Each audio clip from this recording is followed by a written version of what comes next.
This content was filmed at the 28th Annual Golden Harvest Days in memory of Jamie Esbenshade, biggest little working show in the Southwest. This event was free to the public and they charge nothing. That's right, nothing. No admission charge at all. And there is a ton of things at this event. So without further ado, enjoy the video. So, stumbled down here in a little corner. There's the airstrip over there. You can see the long line of people heading to and from the harvest. This is a very cool event.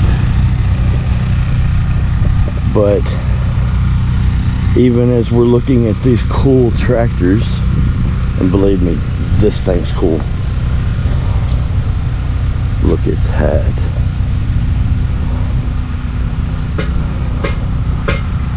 Gas engine, but let's go check out the Blacksmith.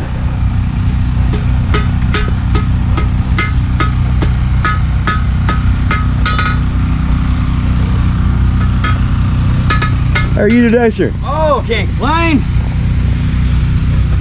We run a little YouTube channel for Lewis Equipment Service. That's so. We're some mechanics, and That makes one of us.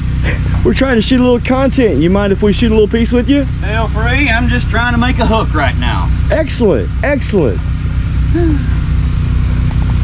Interesting story. My grandfather used to be the last blacksmith in Lamar County. His name was Mutt Powell. There's a non-zero chance my family knew him. We're from Lamar County. Oh, really? Really? Yeah. Excellent, excellent. Was he over on the square? You know where 195 is? Oh, I live on 195. Just short of the country club. Oh, There's really a now? big two-story house with a big pond there now. Yeah, I know what you're just talking before, about. Just before Country Club before that? Estates? Yes. So, yeah, I know what you're talking about. Yeah, just after the church there on the right-hand side. Yeah, Yeah. yeah. I grew up on just down 195. Excellent. Small world, huh? Yeah, sure is.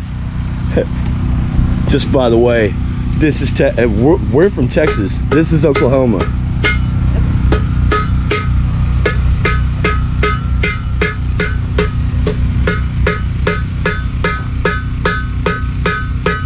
It's probably been about 3 years since I made a hook, so I'm trying to remember how to do this. Gotcha. Well, I can assure you that you remember more about making a hook than I would have forgotten, considering I know nothing and knew nothing. Yeah, some folks come up and said, hey, can you make us this? All right, I'll give it a go. I guess they got a Jeep that had a hand-built bed put on it, you know, carpenter and blacksmith. Yeah. And I guess they need him another hook. I don't know why, but Right. they give me a little, you know, 5-cent bolt to make it with. And I said, no, that ain't gonna work. Right. So, I got this 1/4-inch stock that I worked down. Then I hit it with the wrong side of the hammer, so I had to cut it off a little shorter than what I wanted to. And now I'm trying to make my mistake work. We know how that works, don't we? Sometimes in mechanicing we have to make mistakes work too. I know that feel. Sometimes it's ours, sometimes it's theirs. Sometimes it's both. But you have to make it work regardless. That's it. So my plan is to get it about 6 inches or so, which is from the shoulder here to about where this Hardy chisel starts. Then I hadn't decided if I want to put the eye on first or the hook part on first. The hook part will probably be easier. So Gotcha. actually I know the hook part will be easier. Eyes can be a little bit of a pain.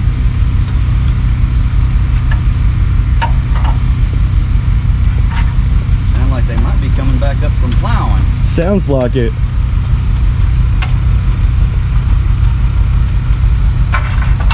I tell you, it's nicer out today than it was yesterday. Yes, it is.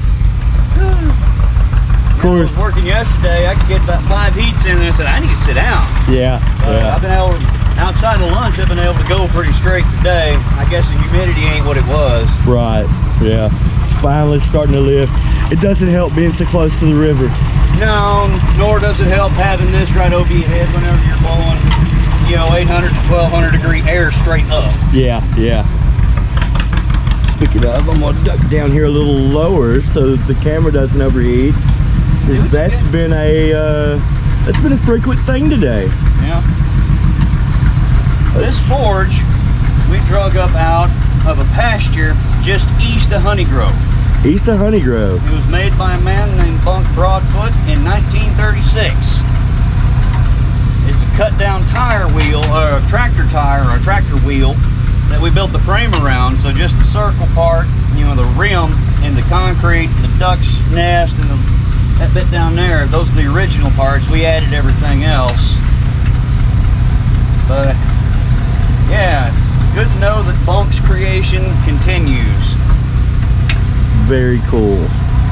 You gotta be careful with Bunk though, just like about any kind of coal burning forge, because it will eat your steel if you ain't paying attention.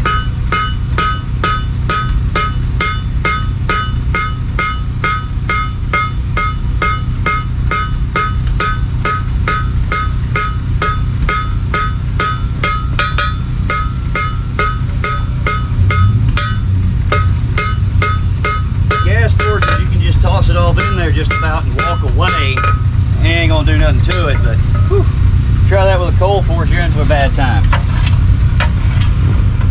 What it'll do is it'll burn the carbon right out of your steel. And then you can hit it with a hammer, it'll just burst like a little firework. Wow.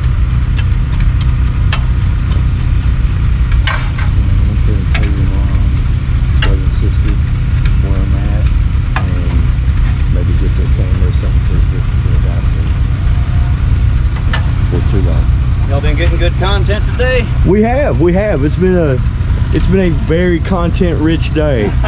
So we're a young channel. We're just starting out. Yeah. How many followers you got? We've got 19 subscribers so far. Well, good on you. Double digits is a milestone. Right.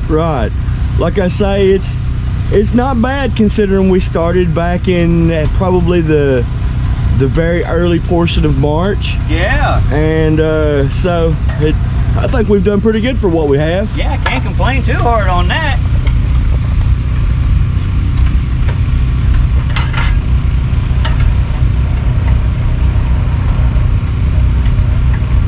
I'm trying to heat it slow so that way it don't get to that whole burning the carbon out point without me meaning for it to. Right. And this is how hot is my steel keg down here? Because it's hard to tell whenever you're looking into the fire. Right.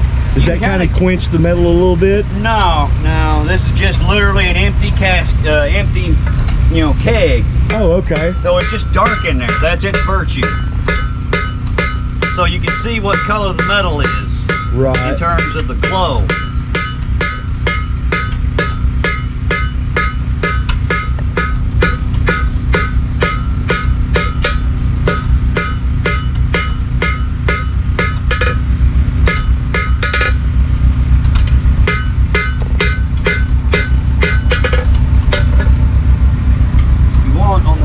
Bring your camera around here and you'll see what I'm talking about. Absolutely. A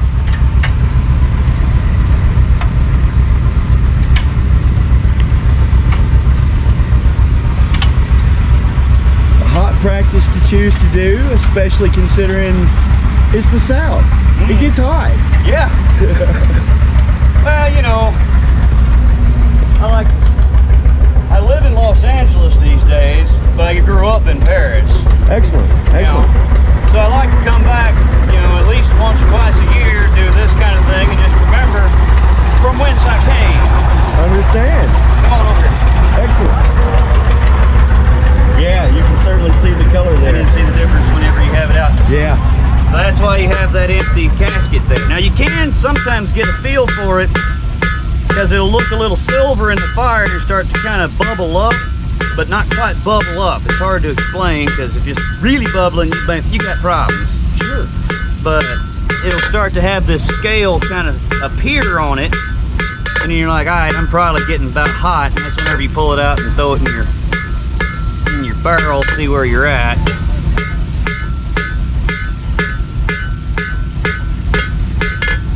Very cool. Yeah, probably worked it a little too cold there, but this ain't gonna be a high-speed application. Understand.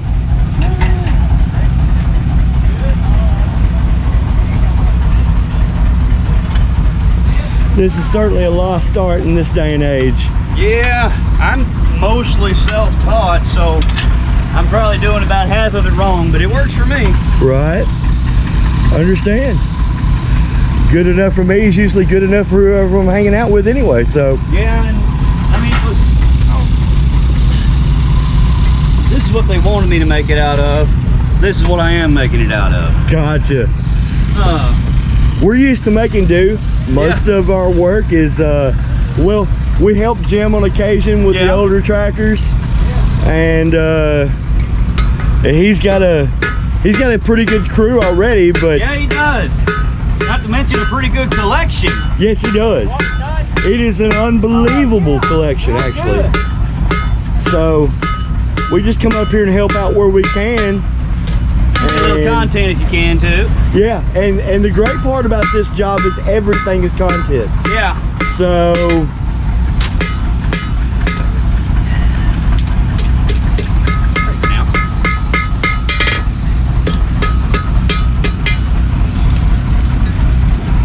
we'll be getting there now. Draw it a little bit more. Get some good plowing done? yeah. How'd that 4-bottom pull? Good. Oh man, you're a lifesaver. What you do with that sorry ass boy of yours? Oh, hey, Weston, how you doing? Shit, there he is right there. Dang, he followed. Yeah, shit. You should warn me. I wasn't quick enough. Now, what did you say your granddaddy's name was? Mutt Powell. Huh. You ever heard of him? Who? Mutt Powell. He was the last blacksmith pretty much in Lamar County that, Mutt? yeah, that did it the old way. He's down on 195 apparently. There about a half mile before you get there to the country club, he was back on the right hand side, just past the old churchyard. Sits there on the right. Yeah, I didn't know him. Yeah. My uncle ran a shop on up towards Fault on the same side. Yeah. Herman Lane, Butch. Yeah. Hey everybody, thanks for watching. Please subscribe and hit the like button. And don't forget to share and hit that notification bell.